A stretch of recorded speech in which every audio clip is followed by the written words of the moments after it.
नमस्कार, माउन्टेन समाचारमा स्वागत छ। म सचिता। सुरुमा अहिलेसम्मका मुख्य समाचार।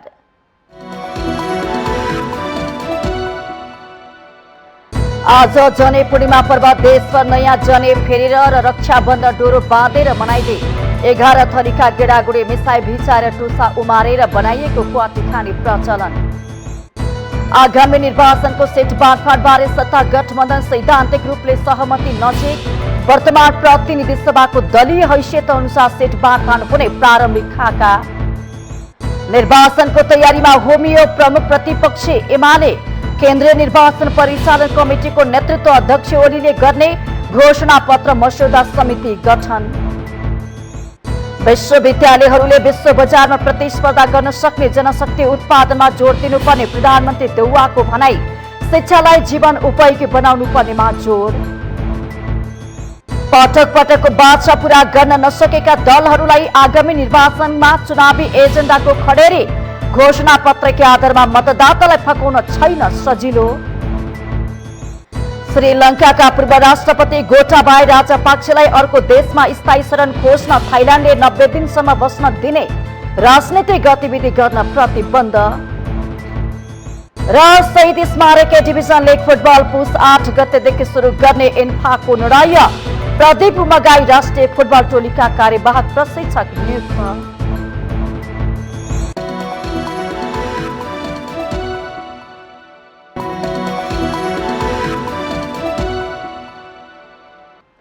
अब समाचार विस्तारमा। आज जनै पूर्णिमा पर्व देशभर नयाँ जनै फेरेर र रक्षाबन्धन डोरो बाँधेर मनाइँदैछ। प्रत्येक वर्ष श्रावण शुक्ल पूर्णिमाको दिन वैदिक सनातन धर्मावलम्बीले नयाँ जनै फेरेर र रक्षाबन्धन डोरो बाँधेर जनै पूर्णिमा पर्व मनाउने परम्परा छ। पूर्णिमाको दिन बिहानैदेखि नदी, ताल, तलाउ, पोखरियामा गई स्नान गरेर गुरु पुरोहितबाट रक्षा सूत्र बाँध्दछन्। वेदीपूर्वक मन्त्रेको डोरो रक्षा सूत्र धारण गरेमा नकारात्मक तत्त्वबाट सुरक्षा प्राप्त हुने धार्मिक विश्वास पनि छ।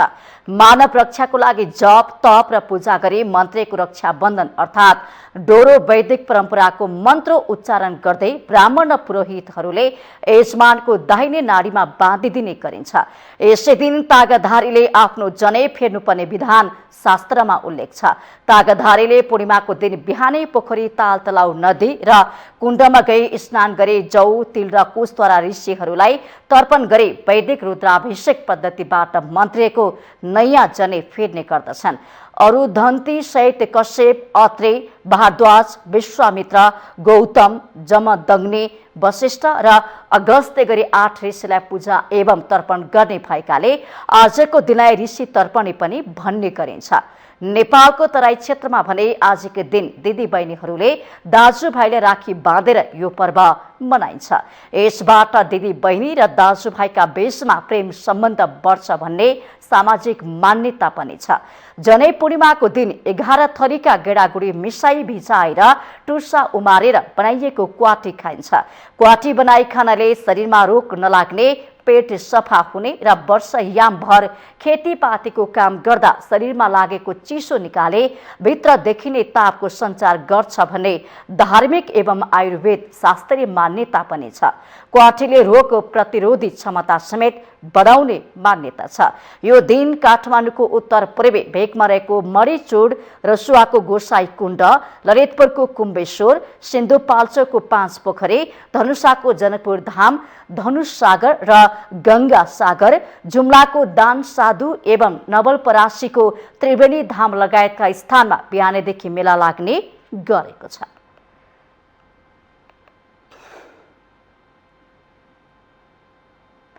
आजै भाद्र कृष्ण प्रतिपदाको दिन मनाइने गाई जात्रा पर्व पनि देशभर मनाइँदैछ। काठमाडौँ उपत्यकाको काठमाडौँ, भक्तपुर, पाटन सहित विशेष गरी नेवार समुदाय बसोबास भएका ठाउँमा गाई जात्रा पर्व मनाइन्छ। मृत्यु भएको 1 वर्ष नपुगेका आफन्तका परिवारले गाई जात्राको दिन मृतक आफन्तको सम्झनामा उनीहरूको तस्बिरका साथै पुतलाहरू बनाएर आफ्नो इलाका परिक्रमा गराउने प्रचलन छ। गाई र मानिसलाई सिंगारी मृतक आफन्तको प्रतिमाको साथ शहर परिक्रमा गर्दै मृतकका आफन्तले फल फलफूल, मिठाई, दूध, दही लगायतका विभिन्न खानेकुरा र द्रव्य दान गर्ने प्रचलन छ। नगर परिक्रमा गर्नाले मृत्यु भएका व्यक्तिले मुक्ति पाउने धार्मिक विश्वास रहेको छ। गाई जात्राको दिन पनि विशेष गरी आफ्ना छोराछोरी धेरै आफन्तहरूले आफ्ना गाई जात्रा निकाली पनि मनाउने गरिएको छ र व्यङ्ग्यात्मक कार्यक्रम पनि गराउने आदेश दिए अनुसार आजसम्म 8 दिनसम्म लगातार विभिन्न जात्रा मनाउने पनि देखिएको छ। समितिका अनुसार बिहिबार बिहान 9 बजेदेखि 44 मिनटसम्म विभिन्न कार्यक्रम गर्ने बताइएको छ।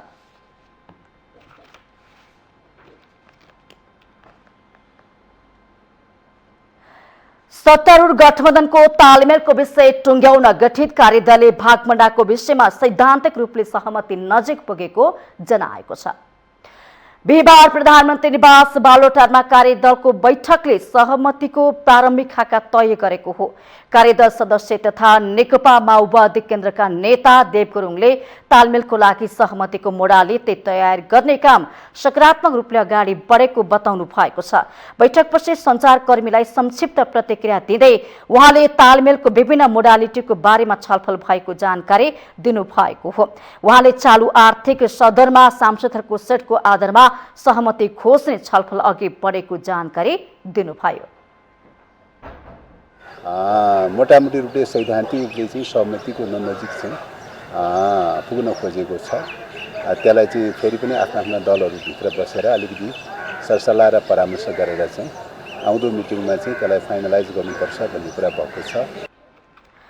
वर्तमान प्रतिनिधि सभामा गठबन्धनका दलहरूको हैसियत अनुसार सीट बाँडफाँड हुने गरे छलफल अघि बढे पनि त्यो नै अन्तिम आधार नहुने पनि उहाँले प्रश्न पार्नु भएको छ। नेता गुरुङले कार्यदलको आगामी बैठक भदौ 30 गते बस्ने जानकारी दिनुभएको छ।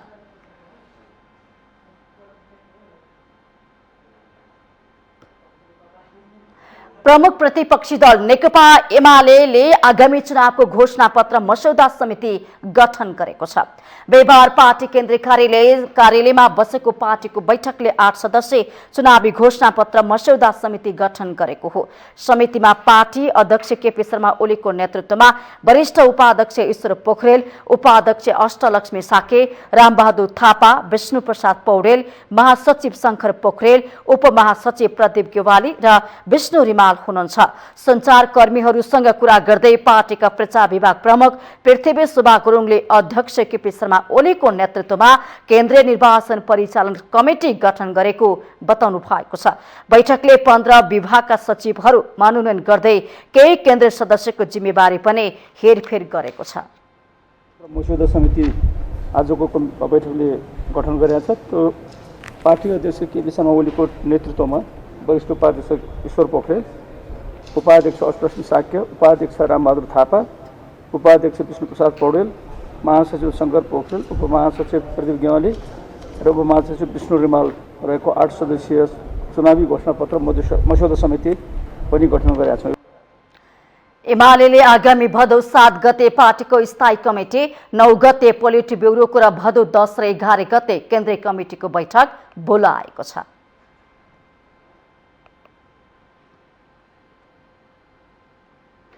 प्रधानमन्त्री शेरबहादुर देउवाले विश्वविद्यालयहरूले विश्व बजारमा प्रतिस्पर्धा गर्न सक्ने जनशक्ति उत्पादनमा जोड दिनुपर्ने बताउनु भएको छ। बिहिबार काठमाडौँमा नेपाल प्राध्यापक संघले आयोजना गरेको कार्यक्रममा बोल्दै प्रधानमन्त्री देउवाले विश्वविद्यालयहरूले विश्व बजारमा प्रतिस्पर्धा गर्न सक्ने शैक्षिक जनशक्ति उत्पादन गर्नुपर्ने बताउनु भएको हो। उहाँले कुनै देशको विकास त्यस देशको शिक्षाको गुणस्तरले मापन गर्ने टिप्पणी गर्नु भएको छ। उहाँले विश्वविद्यालयहरूले अन्तर्राष्ट्रिय क्षेत्रमा विकास भइरहेका नयाँ ज्ञान र प्रविधिलाई आफ्नो पाठ्यक्रममा समावेश गरे दक्ष जनशक्ति बनाउन जोड दिनुपर्ने बताउनुभयो।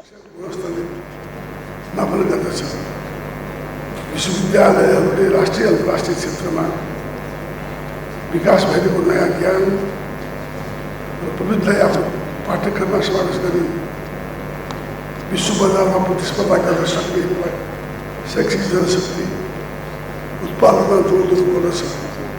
यस कार्यक्रममा प्राध्यापकहरूले पनि आफ्नो ठाउँबाट आवश्यक सहयोग पुर्याउनुहुनेछ भन्ने मैले विश्वास दिएको छु।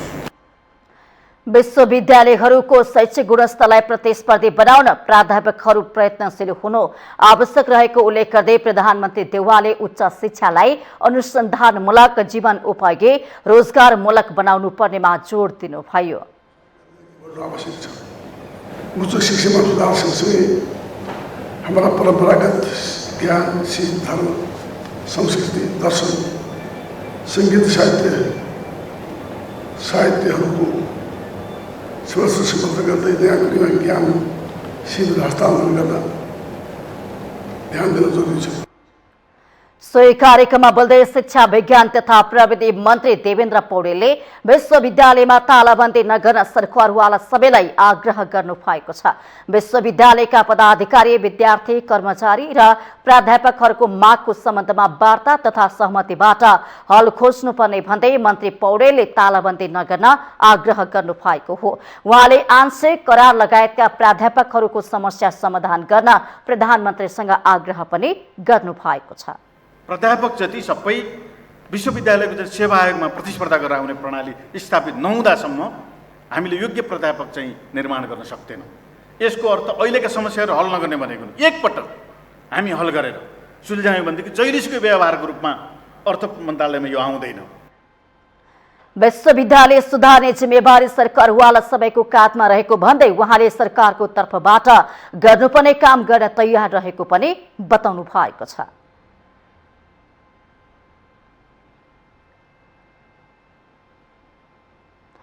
मंसिर 4 गतेको लागि तय प्रदेश र प्रतिनिधि सभा निर्वाचनको लागि अहिले धमाधम दल दर्ताको प्रक्रिया चलिरहेको छ। निर्वाचनको लागि दलहरू जसरी हौसिएका छन् तर उनीहरूसँग जनतामा जाने कुनै ठोस एजेन्डा भने छैन। गठबन्धन गरेर 5 वर्ष सरकार चलाउने रणनीतिमा लागेका 5 दलीय गठबन्धन एजेन्डा विहीन देखिएका छन्। उता पाएको अवसरमा काम गर्न चुकेको एमाले पनि जनताबीच के नयाँ प्रतिबद्धता लिएर जाने भन्ने नैतिक कठघरामा उभिएको छ। चुनावी मिति नजिकै गर्दा विगतका दलहरू जस्तै यसपटक पनि राजनीतिक दलहरू घोषणापत्र बनाएर जनतामाझ जाने तयारी गर्दैछन्। हुन त विगतका निर्वाचनमा पनि दलहरूले घोषणापत्र सार्वजनिक नगरेका होइनन्। घोषणापत्र सार्वजनिक गर्नु ठूलो कुरा होइन, त्यो कति कार्यान्वयन भयो भन्ने कुरा महत्त्वपूर्ण हो। गत निर्वाचनमा उनीहरूका घोषणापत्रका संकल्प पूरा हुन सकेका छैनन्। मतदाता रिजाउनकै लागि जे जस्ता सपना देखाएका थिए 5 वर्षपछि सपनाको सानो अंश पनि पूरा भएन। जनता सामु जान नहुने बाचा कबल गरेका दलहरूले घोषणापत्र जस्तो महत्त्वपूर्ण विषय सधैँ मतदातालाई झुक्याउने अस्त्रका रूपमा प्रयोग गरेको राजनीतिक विश्लेषक तथा कानुनका जानकारहरू बताउँछन्। प्रत्येक घोषणापत्र हेर्नुहुन्छ 50 वर्ष अगाडि घोषणापत्र हेर्नुहोस् र अहिले पनि त्यही घोषणापत्र हेर्नुहुन्छ भने त्यो कुनै घोषणापत्र फेर्नुपर्छ भन्ने मलाई लाग्दैन। त्यस्तो उनीहरूले दीर्घकालिकसम्म पनि हुने गरी त्यो चाहिँ शब्दजालहरू बनाएर घोषणापत्र जारी गरेर हुन्छ जो चाहिँ कानुनै हुन सक्दैन। एउटा त्यो देखिन्छ। त्यो भनेको जनतालाई चाहिँ आँखामा छारो हाल्ने भन्ने हुन्छ नि, त्यो आँखामा छारो हाल्यो यो पार्टी लोकतान्त्रिक छ, हाम्रै पक्षमा चाहिँ यसले घोषणापत्र ल्याएको रहेछ, भोलि जित्यो भने त हाम्रै पक्षमा यसले काम गर्छ भन्ने तरिकाले देखाउनलाई चाहिँ त्यो गरिएको हुन्छ।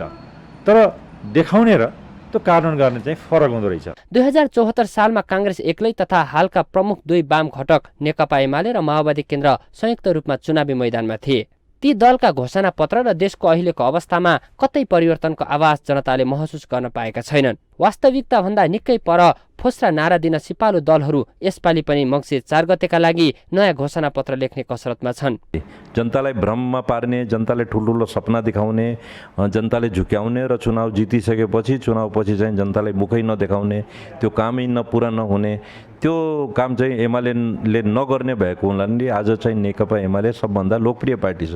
भोटको लागि हामी चाहिँ यो घोषणापत्र बनाउँदैनौँ। एकचोटि भोट लिएर हामी खस्किहाल्ने, निक्लिहाल्ने, भागिहाल्ने त्यो काम चाहिँ यो पार्टीले गर्दैन। त्यो भएर यसको लोकप्रियता छ अहिले पनि यो पार्टीको। जनताका आधारभूत आवश्यकतालाई व्यवस्था गर्दै स्रोत र साधनले नभ्याउने आधारहीन प्रतिबद्धता एउटा होइन, सबै दलले गरेका छन्। मत आफ्नो पोल्टामा पार्न जे पनि भनिदिने रोगबाट दलहरू बाहिर निस्कन सकेका छैनन्। मुलुकलाई 5 वर्षभित्र सम्पूर्ण कुरामा आत्मनिर्भर बनाउनेदेखि रेल र पानी जहाजसम्मका आश्वासन पूरा नहुँदा पनि उनीहरूमा ग्लानि भाव देखिँदैन।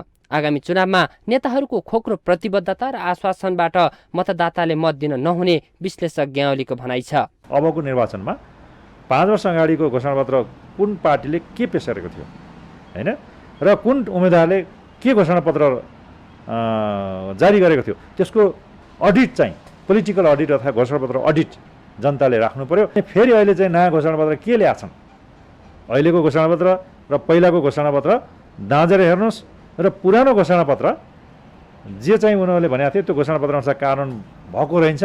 अहिले पनि नयाँ चाहिँ घोषणापत्र नयाँ ल्याएछन् भने त्यो पार्टीलाई त्यो उम्मेदवारलाई नदिनुहोस्। दलहरूले चुनावी घोषणापत्रमा यति धेरै शब्द खर्चिसके सायद अब शब्दकोशमा कुनै शब्द नै बाँकी छैन। जुन दिनसम्म जनताले उनीहरूले विगतमा गरेका बाचाबारे प्रश्न सोध्ने छैनन् तबसम्म यो प्रक्रिया दोहोरी नै रहनेछ। माउन्टेन टेलिभिजन एचडीका लागि क्यामेरामा केशव श्रेष्ठका साथमा बटुक राजगिरीको रिपोर्ट। माउन्टेन समाचारमा पालो भएको छ ब्रेकको।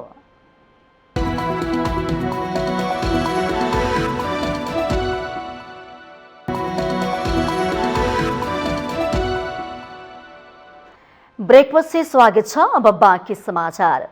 संघ प्रदेशको निर्वाचन घोषणा भएसँगै राजनैतिक दलहरू चुनावमा होमिएका छन्। सत्ता गठबन्धनभित्र सिट बाँडफाँडको रस्साकसी चलिरहेकाले आफ्नो निर्वाचन क्षेत्र सुनिश्चित गर्न नेताहरूको दौडधुप पनि जारी छ। तर केही यस्ता नेताहरू छन् जसले बहुदल पुनर्स्थापना पछिका सबै निर्वाचनमा भाग लिएका छन्। यति बेला राजनीतिक दलका नेताहरू निर्वाचनमा आफ्नो सिट सुरक्षित पार्ने दाउमा छन्। तर कतिपय नेताहरूका लागि भने निर्वाचनमा सिट निश्चित जस्तै हुन्छ। उनीहरू बहुदल पछिका हरेक निर्वाचनमा भाग लिएर कीर्तिमान बनाउने होडमा छन्, जसको अग्रपंक्तिमा नेपाली कांग्रेसका सभापति तथा प्रधानमन्त्री शेरबहादुर देउवाकै नाम आउँछ। उहाँ 2048 साल यताका सबै निर्वाचनमा उम्मेद्वार बन्नु भएको छ।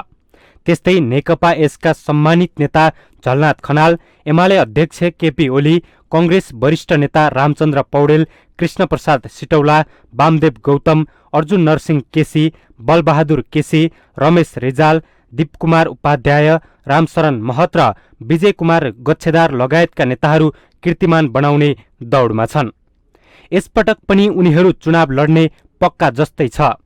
हरेक पटकको निर्वाचनमा उम्मेद्वार बन्ने यी नेताहरूलाई निर्वाचन महलले अझै छोडेको छैन।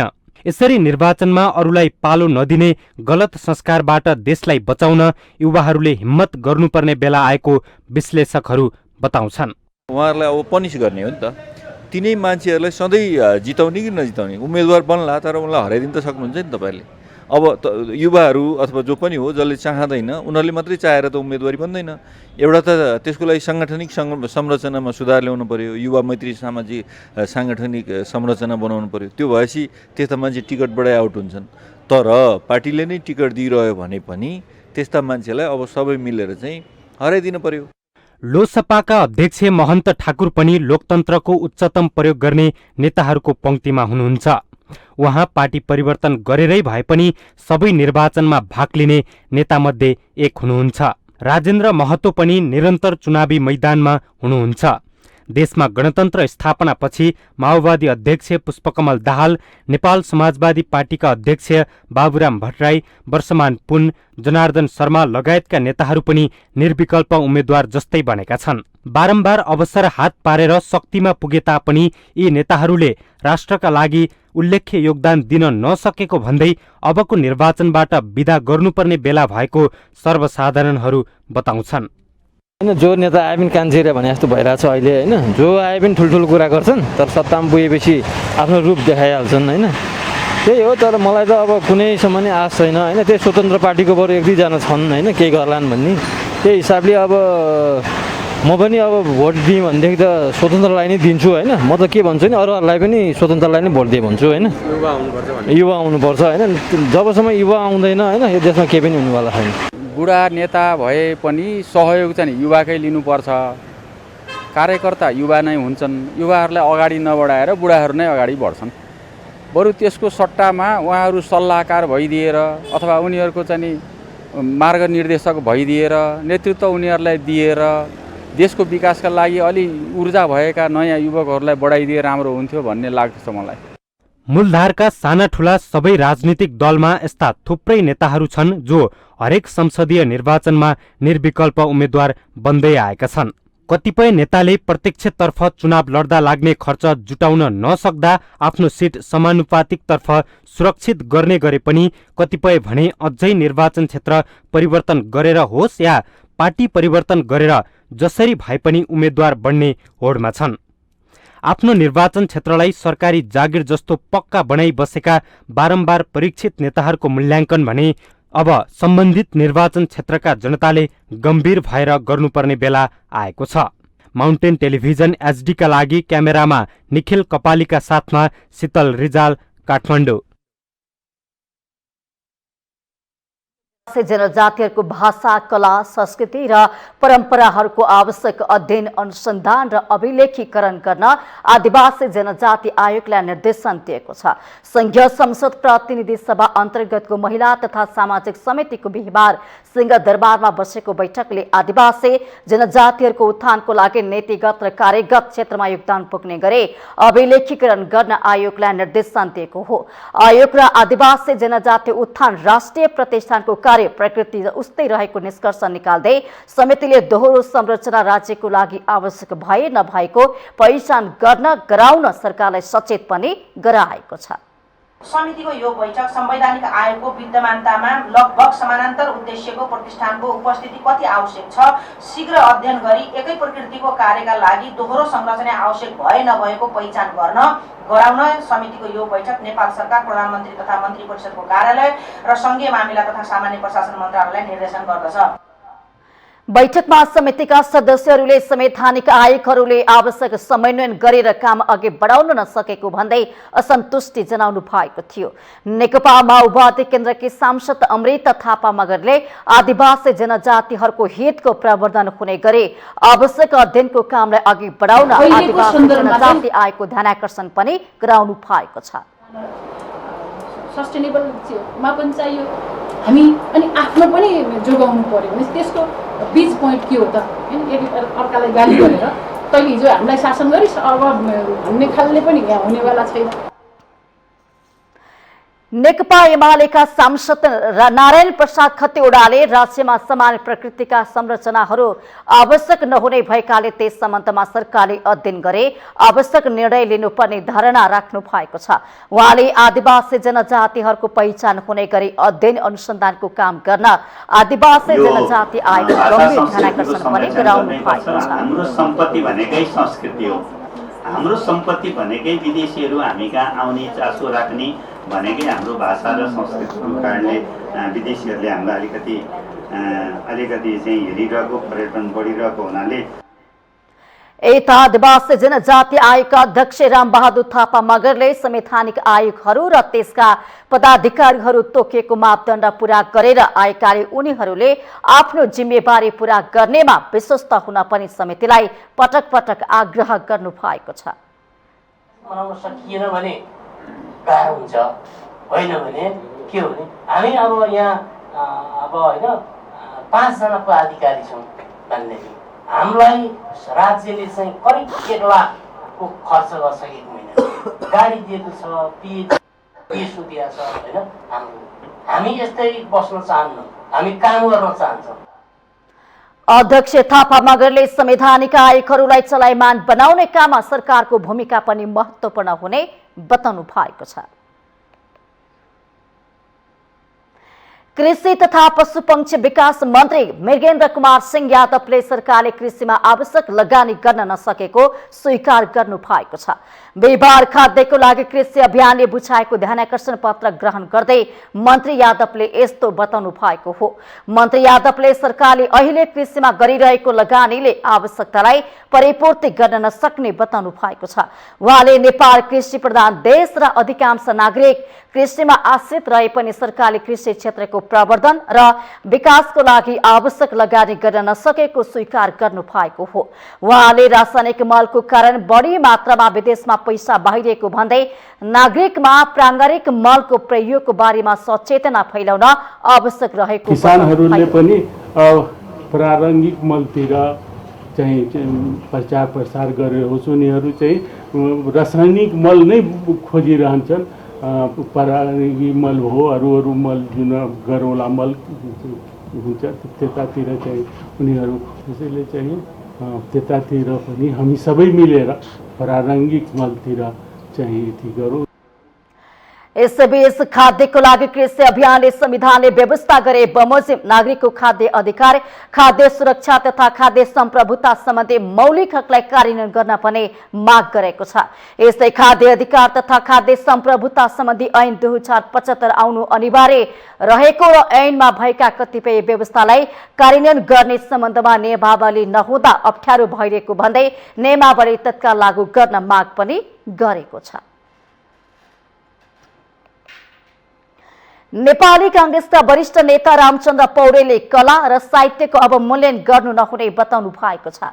बिहिबार नेपाल सांस्कृतिक संघले आयोजना गरेको गोष्ठीमा बोल्नु हुँदै वरिष्ठ नेता पौडेलले साहित्यले देश बनाउने प्रेरणा जगाउने पनि बताउनु भएको छ। उहाँले साहित्यले मानिसलाई काम गर्ने प्रेरणा पनि जगाउने भएकाले कला र साहित्यको अवमूल्यन गर्न नहुने बताउनु भएको हो। कला र साहित्यको अवमूल्यन गरेमा प्रगति गर्न नसकिने र नेपालको पहिचानले समाप्त हुने उहाँको भनाइ छ।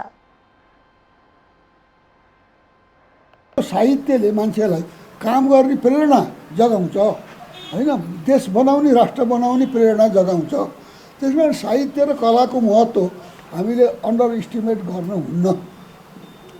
साहित्य र कलालाई हामीले चाहिँ के अरे चाहिँ मिनिमाइज गऱ्यौँ भनेदेखि वास्तवमा हामी हुन सक्दैनौँ, हामीले केही प्रगति गर्न सक्दैनौँ। वरिष्ठ नेता पौडेलले देश बनाउनको लागि भावना, कल्पना र सपना चाहिने पनि उल्लेख गर्नुभयो। जिल्ला प्रहरी कार्यालय बाह्रले अवैध घरेलु मदिरा नष्ट गर्ने अभियान तीव्र पारेको छ।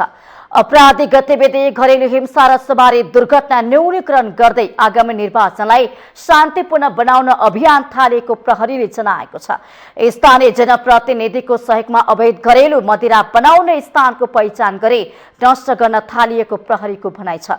यस क्रममा बुधबार महागढीमाई नगरपालिका वडा नम्बर 3 र 10 गञ्ज भवानीपुर टोली स्थित अवैध रूपमा सञ्चालन भइरहेका विभिन्न 17वटा भट्टीमा प्रहरी निरीक्षकको कमान्डमा छापा मारेर झण्डै 10,000 लिटर मदिरा नष्ट गरिएको छ। प्रहरीले मदिरा बनाउन प्रयोग हुने करिब 80,000 लिटर कच्चा पदार्थसँगै उत्पादनमा प्रयोग गरिने मेसिन, भाँडाकुँडा नियन्त्रणमा लिएर अनुसन्धान अघि बढाएको छ।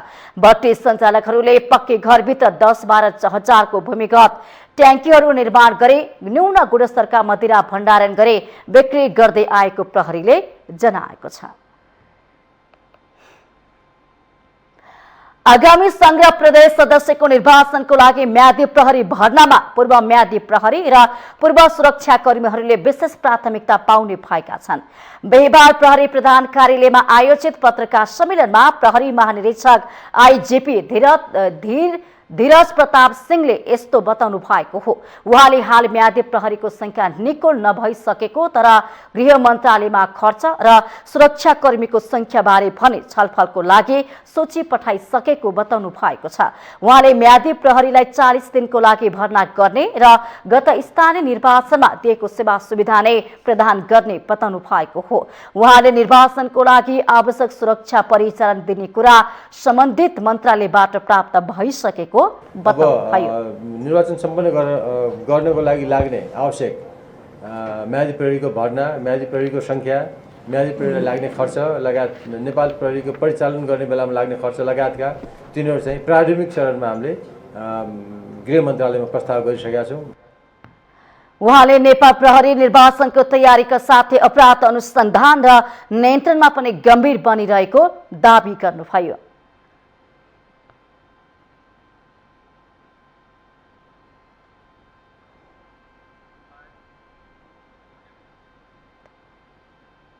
माउन्टेन समाचारमा पालो भएको छ ब्रेकको।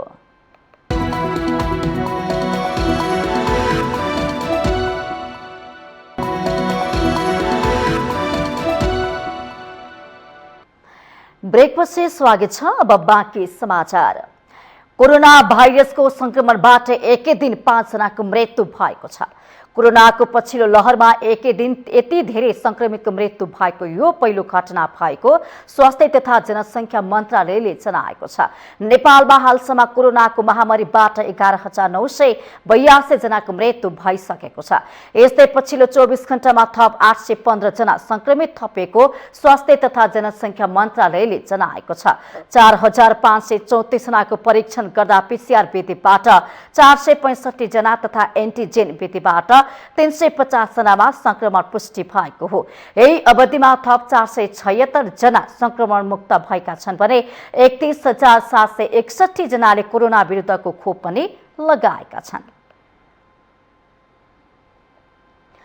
रामेछापको मन्थलीमा निर्माणाधीन मन्थली अस्पताल अलपत्र परेको छ। निर्माण व्यवसायी सम्पर्क विहीन भएपछि मन्थली अस्पताल बनाउने काम अलपत्र परेको हो। मन्थली नगरपालिका 1 मा बस्दै गरेको 15 शैय्याको बन्दै गरेको 15 शैय्याको अस्पताल भवन निर्माण अलपत्र परेपछि त्यहाँ खटेका मजदुर समस्यामा परेका छन्। रामेछापको मन्थलीमा निर्माणाधीन मन्थली अस्पताल अलपत्र अवस्थामा छ। 2079 साल पुसभित्र बनिसक्नुपर्ने अस्पताल भवनमा डीपीसी मात्रै गरेर निर्माण व्यवसायी सम्पर्कविहीन भएका छन्। समयमै काम नहुँदा पिल्लरको लागि उठाइएको रडमा समेत खिया लाग्न थालिसकेको छ। अस्पताललाई पनि भवन अभावमा स्वास्थ्य सेवा प्रवाहमा समेत समस्या भइरहेको छ। र अस्पतालमा चाहिँ धेरै नै मार्का परेको छ। अब यो भवन जति सक्दो छिटो भवन बन्यो भने चाहिँ हामीले यहाँको सामानहरू, यहाँको सिस्टमहरूलाई चाहिँ यहाँको ओपिडीहरू, त्यसपछि आएर प्रसुति सेवाहरू सबै तल सार्न सकिन्थ्यो। त्यही भएर जति सक्दो तलको भवन चाहिँ निर्माण भएदेखि चाहिँ अझै राम्रो हुन्छ। 8 महिनादेखि निर्माण कार्यमा खटिएका मजदुरहरूले काम गरे बापत ज्याला समेत पाएका छैनन्। ज्याला नपाएपछि घर जान पनि नसकेको र खानको लागि पनि समस्या भइरहेको मजदुरहरूको गुनासो छ। हामीले यहाँ मङ्सिरदेखि आएर काम गरेको, अहिलेसम्म पैसा पनि पाइएको छैन। ठेकेदारहरू कन्ट्याक्टविहीन हुनुभएको छ होइन। र हाम्रो भनौँ न रासन पानी दिने ठाउँमा पनि बन्द गरिदिएको छ। खाना लानलाई नि गाह्रो भइरहेको छ। रासन पनि छैन। कति दिन अस्ति त भोकै थियो, आज भोलि कहिले केही काम गर्छ, आफै ल्याउँछ, कहिले खाइहाल्छ। अनि यहाँ हामीले काम रोकिएको 41 दिन भइसक्यो। पैसा अब 6-7 महिना भयो, एक पैसा पनि पाएको छैन। मजदुरलाई पारिश्रमिक नदिएको मात्रै होइन, निर्माण व्यवसायीहरूले होटलमा खाएको र बसेको पैसा समेत तिरेका छैनन्। तर निर्माण व्यवसायीले भने 2,75 लाख भन्दा बढी पैसा भुक्तानी लिइसकेका छन्। निर्माण स्थल आसपासका होटलहरूले 3,50,000 देखि 8 लाख भन्दा बढी रकम लिन बाँकी रहेको गुनासो गरेका छन्। एउटा ठेकेदारले यहाँ 120 जना सम्मलाई चाहिँ एकदम दुःख पारेर, दुःख समयमा पारेर राखेको छ। मङ्सिरको 10 गतेदेखि खाएको अहिलेसम्म 1 पैसा 4 पैसा नै हामीले पाएको छैन। तत्काल काम सुचारू गर्न सघन शहरी तथा भवन निर्माण आयोजना रामेछापले निर्माण व्यवसायीहरूलाई पटक पटक पत्राचार गरिसक्दा समेत अटेर गरेको जनाएको छ। बेपत्ता भएको निर्माण व्यवसायीसँग सम्पर्कको प्रयास भइरहेको मन्थली नगरपालिकाले जनाएको छ। हामीले पनि खोजी गरिरहेका छौँ। सम्बन्धित बजेट निकासा गर्ने सरकारवाला मन्त्रालय, स्वास्थ्य जनसङ्ख्या मन्त्रालय र सघन शहरी तथा भवन निर्माण आयोजनासँगको पनि कन्ट्याक्टमा हामी रहिरहेका छौँ। अब हाम्रो बुझाइअनुसार ठेकदार सम्पर्कमा नभएको र लेबरहरूले चाहिँ अहिले बढी दुःख पाएका र व्यापारीहरूले पनि भुक्तानी नपाएको भन्ने कुरो भएको छ। हाम्रो नगरपालिकाको तर्फबाट यसलाई कसरी हुन्छ भनेर हामीले खोजी चाहिँ गरिरहेका छौँ। सघन शहरी तथा भवन निर्माण आयोजना मार्फत निर्माण भएको उक्त अस्पताल भवन भ्याट बाहेक 9,32,50,986 रुपैयाँमा सम्पन्न गर्ने गरी कालबालाप्सोक मेन्दोजेवी काठमाडौँले ठेक्का पाएको हो। माउन्टेन टिभी एचडीका लागि रामेछाप सहकर्मी कुमार श्रेष्ठको रिपोर्ट। मध्य प्रदेश सरकारद्वारा गठित जनलोकपाल आयोगमा आर्थिक वर्ष 2078-79 मा अनियमितता सम्बन्धी 18 वटा उजुरी दर्ता भएका छन्। अनियमितता तथा भ्रष्टाचार सम्बन्धी उजुरीहरू दर्ता भए पनि जनशक्तिको व्यवस्थापन हुन नसक्दा आयोगले हालसम्म एउटा पनि उजुरीको अनुसन्धान पूरा गर्न भने सकेको छैन। गत 2078 भदौमा स्थापना भएको उक्त आयोगमा अनियमितता तथा भ्रष्टाचार सम्बन्धी 18 उजुरी दर्ता भए पनि जनशक्ति अभावको कारण हालसम्म कुनै पनि उजुरीमा अनुसन्धान पूरा गर्न नसकेको आयोगका अध्यक्ष राय यादवले जानकारी दिनुभएको छ। सबैभन्दा बढी माथतको जिल्ला स्थित स्थानीय तहमा भएको अनियमितता सम्बन्धी उजुरी परेका छन्। प्रदेशभित्रका सार्वजनिक निकाय तथा संस्थामा भएको अनियमितता छानबिन गरी दोषीमाथि कारबाही अघि बढाउने अधिकारसहित गठन भएको उक्त आयोगले लामो समयसम्म नियमावली र कर्मचारी नपाउँदा परेको उजुरीमाथि छानबिन अघि बढाउन नसकेको उहाँको भनाइ छ।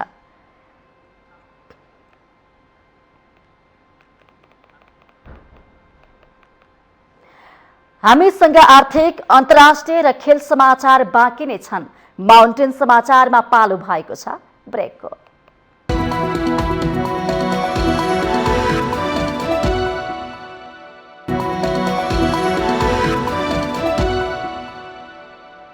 ब्रेकपछि स्वागत छ। अब पालो आर्थिक समाचारको।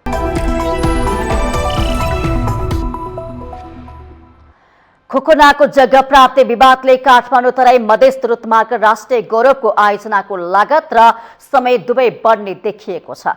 जग्गा प्राप्तिको समस्याले खरिद प्रक्रिया नै अवरुद्ध हुन पुगेको रक्षा मन्त्रालयले जनाएको छ।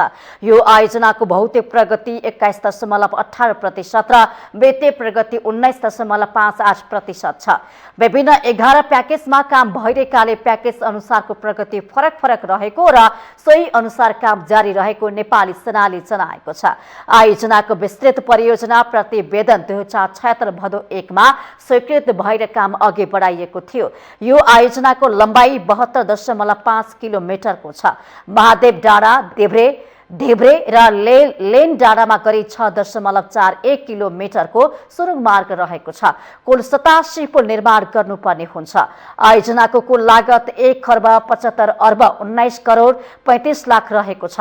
चालु आर्थिक वर्षमा आयोजनाको लागि 30 अर्ब बजेट विनियोजन गरिएको छ। यसको प्रस्थान बिन्दु ललितपुरको खोकना र अन्तिम बिन्दु 12 को निजगढ पनि हो। कुल 5,172 रोपनी जग्गाको मुआब्जा वितरण गर्नुपर्नेमा 4,745 रोपनीको मुआब्जा वितरण भएको छ। प्याकेज 11 मा परेको खोकना इलाकामा जग्गा प्राप्ति सम्बन्धी विवादको कारण ठेक्का व्यवस्थापन कार्य नै हुन सकेको छैन। रक्षा मन्त्रालय स्तरीय विकास समस्या समाधान समितिको बुधबारको बैठकमा प्रधानमन्त्री शेरबहादुर देउवाले पनि द्रुत मार्ग निर्माणको सवालमा बढी चासो व्यक्त गर्नुभएको थियो।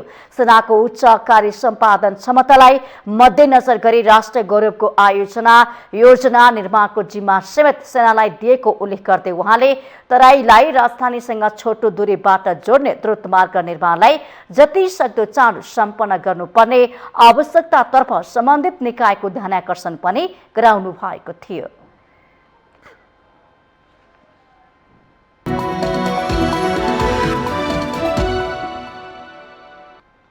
विश्रामपछि स्वागत छ। यो सँगै हामी माउन्टेन समाचारको अन्त्यमा आइपुगेका छौं।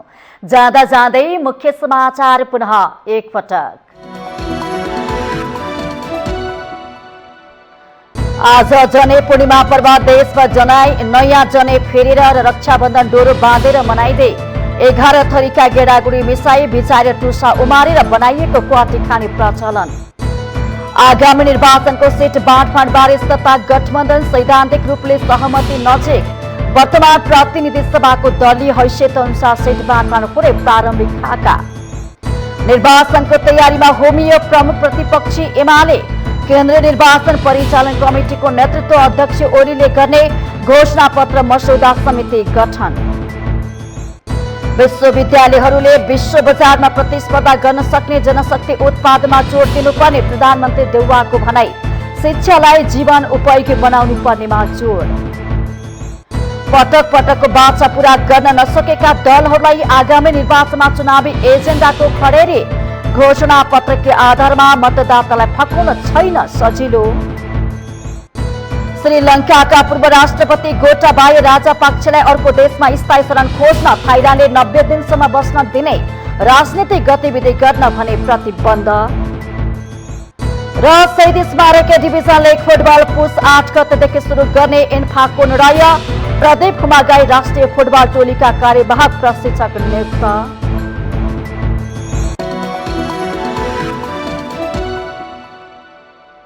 माउन्टेन समाचार अहिलेलाई सकियो। सत्य, तथ्य र निष्पक्ष समाचारको लागि माउन्टेन टेलिभिजन HD हेर्दै रहनुहोला।